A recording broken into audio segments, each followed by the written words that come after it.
Gym वाली बहू, अरे ये क्या? निराली सुबह सुबह सब घर वालों को आंगन में बुला रही है। आइए जानते हैं कि इस बार क्या निराला करेगी सुषमा सदन में। सासू माँ, अरे ओ सासू माँ, बाबूजी, देवर जी, पिंकी दीदी और विपुल जी आप भी आइए।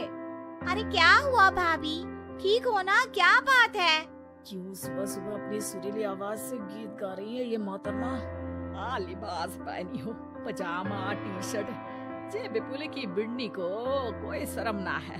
सब आंगन में आ जाते हैं और फिर आते हैं निराली के प्रिय पतिदेव। कहिए बीवी जी, क्यों बुलाया जा रहा है सबको एक साथ? गुड मॉर्निंग सबको। मैं चाहती हूँ कि आप सब भी मेरी तरह फिट रहें, तो अब से हम सब जिमिंग मतलब की कसरत करेंगे। अरे बहू, जय का नया चौंचला ले आई, तुलसी मैया की पूजा छोड़ कर आई मैं, और तू जय जिम में।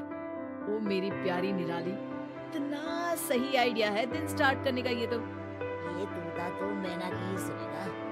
मैं ना सुबह सुबह पढ़ती हूँ, पूरा शेड्यूल बिगड़ जाएगा मेरा। जा पिंकी, जाकर तू चाय बना ले। अब उठ ही गई है सब, तो चाय पी लेंगे साथ में। सवेरे से ही ये शहरी चौंचला चालू हो गए। सब अपने अपने कामों में लग जाते हैं और निराली को अकेला छोड़कर चले जाते हैं। नहीं करना तो ना सही, मैं चली जिम। विपुल जी आप चलिए मेरे साथ। बाय सासू माँ। निराली और विपुल जिम चले जाते हैं और वापस आती ही निराली नहा धोकर किचन में पहुंच जाती है और अपनी विमला बाई को कुछ समझाने लगती है। विमला दीदी, आज से न जरा बदलाव करना है खाने पीने में। मेरे जिम ट्रेनर ने कहा है कि डाइट का विशेष ख्याल रखूं मैं। सबने पोहा खा लिया और लंच में माँ जी ने आलू के पराठे और रायता बनाने को कहा है।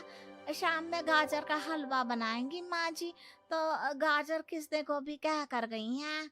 देखो, मेरे साथ साथ सबको फिट रखना जरूरी है। सासू माँ नहीं समझती ये सब। आप ऐसा करो, गाजर, खीरा, टमाटर को बारीक काट के स्प्राउट्स बनाओ और सबके लिए गाजर का जूस बनाओ। और पर हलवा, अरे अरे, नो कैलोरीज, नो हलवा।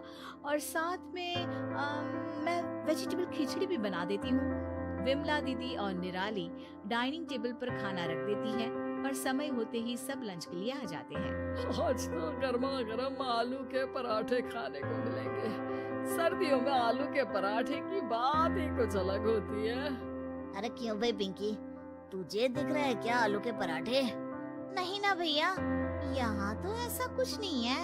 अरे विमला, ओ विमला, आज मैं सत्संग में चली गई तो तूने जय का बना दे ओ पराठे की बोल गई थी मैं। बहू जी ने माँ जी। बहुरिया क्या है जे सब, खाना से भी कसरत कर रही का? एकदम सही सासू माँ। ये रहे स्प्राउट्स, ये गाजर का जूस और सब्जियों वाली खिचड़ी। आप सबको भी मेरी तरफ फिट बनना है ना। मेरे जिम ट्रेनर ने कहा है कि लाइट खाना खाना होगा। सब एक दूसरे का मुंह तकने लग जाते हैं और जैसे तैसे खाना खाकर अपने अपने कमरे में चले जाते हैं। 3-4 दिन हो जाते हैं और निराली अपने निराले तरीके से पूरे घर को फिट करने के लिए नए जूस तो कभी सैलेड कभी दलिया बनाती है। तंग आकर बाबूजी और सासू माँ आपस में बात करते हैं और बहू की इस जिमिंग के भूख को निकालने के लिए कुछ करने का तय करते हैं।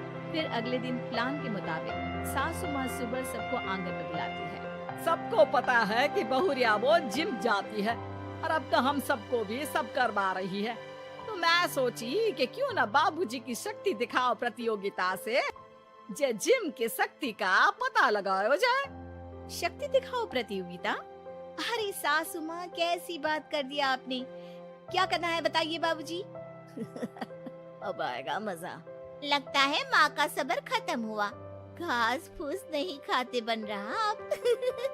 अरे बहू, तैयार है विपुल के बाबूजी? बाबूजी के कहने पर सब सोसाइटी के स्विमिंग पूल के पास पहुंच जाते हैं।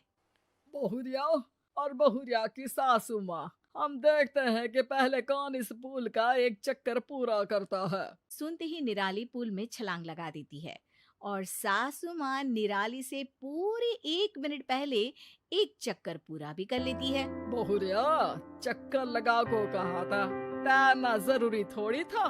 बिना गीले हुए देखो सासू माँ ने चक्कर लगा भी लिया। इसके बाद बाबूजी सबको आंगन में लगे आम के पेड़ के पास ले जाते हैं। अब देखते हैं कि कौन वो टहनी से आम तोड़ पाता है। पहले मैं जाऊंगी। अरे बिल्कुल तुम ही जाओ।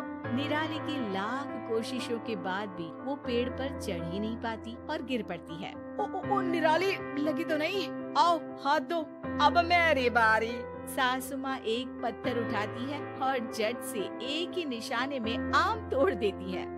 लीजिए आम खाइए विपुल के बाबूजी। निराली सासू माँ को देखती रह जाती है। फिर आती है बारी तीसरे पड़ाव की। बाबूजी आंगन के दरवाजे पर ताला लगा देते हैं। इस दीवार को लांघ कर उस पार जाना है। शुरुआत करते हैं हमारी प्यारी जिम वाली बहुरिया से। निराली बहुत कोशिश करती पर धड़ाम से गिर पड़ती है। फिर सासू माँ की बारी आती है। सासू माँ चारों ओर नजरें घुमाती है और उनकी नजर दूसरी दीवार से टिकी हुई सीढ़ी पर पड़ती है। झट से वो सीढ़ी की मदद से दीवार लांघ लेती है। और इसी के साथ बहुरिया की सासू माँ बनती है शक्ति दिखाओ प्रतियोगिता की विजेता। सब जोर जोर से तालियां बजाते हैं और निराली अपना छोटा सा मूल्य सबको तकती रह जाती है। बहुरिया, तुमने अच्छी कोशिश की, पर क्या तुम्हें समझ आई कि जिम जाने से सिर्फ बॉडी बनती है? असल काम करने में शारीरिक बल के साथ दिमाग की शक्ति की भी तो जरूरत होती है ना। सिर्फ घास फूस खाने से नहीं होता सब। कसरत करना अच्छा है, पर तुम्हें जे जिमिंग से पूरा घर परेशान हो गया। करो, कोई बुराई नहीं है, पर सूझबूझ से।